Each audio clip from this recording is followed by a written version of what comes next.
السلام عليكم، شلونكم؟ اخباركم؟ ان شاء الله بخير. عندنا هاي البراهمة، هاي تبيض وهاي تبيض، بس شوية تعبانة احسها، دجاجة كبيرة. هذا ديك وذاك ديك. هذا الكتاكيت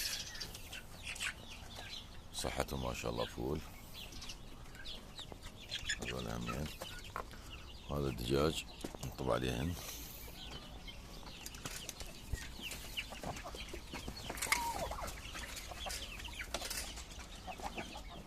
سيرسي طالبة فحل، ما قاعد تبيض، صار لها اسبوع بطلت. ما شاء الله شوية، احس راعي فاق ما قاعد يسمنها، ما يبين الشمس. هذا الديك مالنا بيهن قمل، اليوم خليهن دوا مال قمل. عند الكتاكيت الصغار ما اعرف شنو صابهم المرض، خسرنا كمية كبيرة منهن، صار 3 أيام يومية على 5 6 لب منهن. السبب ما اعرفه.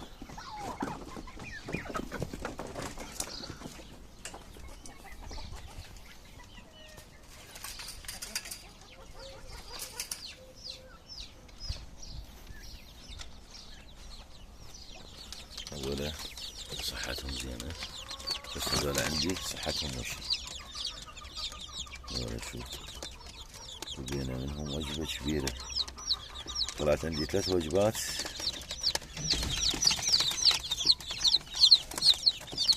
هذا مال 3.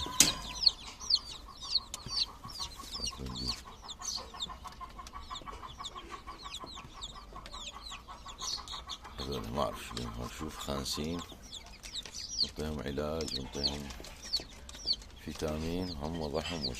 عندي هاي الخسارة، هاي تقريبا باقيات منهن، كم واحدة بزازين قاعد ياكلين، تقريبا بال 15 دبيت خلال 3 أيام. ما اعرف، هسه هم راح اعطيهم علاج ونشوف. الله كريم. ولا تنسوا لا تشترك بالقناة. مع السلامة.